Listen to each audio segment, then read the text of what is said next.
ஏய் என்னடா பண்றீங்க? அது ஒண்ணும் இல்லைங்க.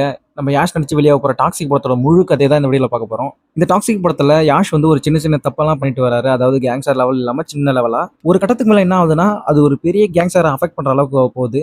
லைக் அவங்க ஆளுங்களெல்லாம் அடிச்சிடுறாரு யாஷ் வந்து. இந்த பஞ்சாயத்து ஒரு பக்கம் இருக்க, ஹீரோயின கல்யாணம் பண்ணி அதுக்கு ஒரு குழந்தைய குடுத்து கடைசியில ஹீரோயினையும் கழட்டி விட்டுர்றாரு. அந்த சின்ன பையன் அப்பா கிட்ட போணும்னு சொல்லிட்டு ரொம்ப அழுவுறான். ஆனாலும் வந்து உங்க அப்பாக்கு என்ன பார்த்தா பிடிக்கல அப்படின்னு சொல்லிட்டு அவங்க சொல்றாங்க.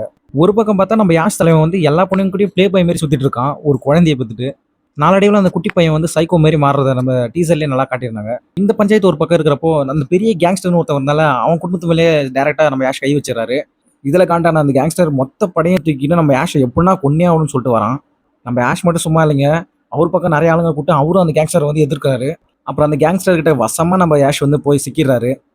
அப்ப இவன போட்டு தள்ளிடணும் அப்படின்றப்ப தான் இந்த டயலாக்க சொல்றாரு. உன் கடைசி ஆசை என்ன? பெருசா எதுவும் இல்ல.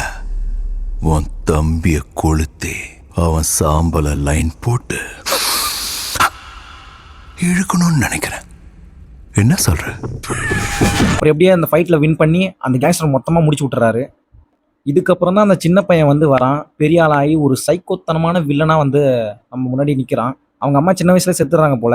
அதுக்காக பழி வாங்கணும், இவனை விட்டுறவே கூடாது அப்படின்னு சொல்லிட்டு ரொம்பவே ஒரு ஈவில் மைண்டடா வரான். நம்ம குட்டி ஆஷ் என்ன பண்றான்னா, நம்ம பெரிய ஆஷா வந்து எப்படின்னா முடிச்சு விட்டுறணும் அப்படின்னு சொல்லிட்டு கொலவெறியோட வரான். நம்ம யாஷ் சிங்கிள் ஆளா வந்து சமாளிக்கிறாரு அந்த குட்டி ஆஷையும். அதுக்கப்புறம் அந்த பெரிய கேங்ஸ்டரை போட்டு தள்ளனால அவங்களோட ஆளுங்களும் வந்து சேர்ந்து வந்துட்டானுங்க.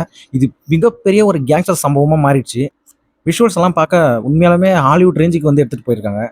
இந்த படத்தோட மொத்த கதையே இந்த குட்டி யாஷ் வந்து யாஷ கொன்னானா, அப்புறம் அந்த கேங்ஸ்டர்ஸோட ஆளுங்கலாம் வந்து யாஷ கொன்னானுங்க தான் அப்படி படம்.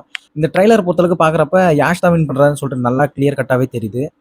இந்த சண்டை, இந்த நடுவுல வந்து இந்த ப்ளே பாய் சம்பவம், அப்புறம் அந்த கேங்ஸ்டரோட ஆளுங்க, அதுக்கப்புறம் இந்த குட்டி யாஷ் வந்து பெரிய யாஷ வந்து கொலை வர்றது, அந்த மாதிரியான மொத்த சம்பவம் சேர்த்து தான் இந்த ஒரு படமா வந்து நம்மகிட்ட ப்ரெசென்ட் பண்ணியிருக்காங்க. அப்புறம் இந்த படத்தோட கதைய முழுக்க முழுக்க நம்ம வந்து ட்ரைலரை வச்சு மட்டும் தான் ப்ரெடிக்ட் பண்ணியிருக்கோம். இது ஒரு ப்ரெடிக்ஷன் மட்டும் தான். இதுதான் உண்மையான கதை அப்படின்னு சொல்லிட்டு நான் எதுவுமே சொல்ல வரல. ஸோ பிடிச்சிருந்தா நம்ம சேனலை சப்ஸ்கிரைப் பண்ணி வச்சுக்கோங்க. மீண்டும் சந்திப்போம்.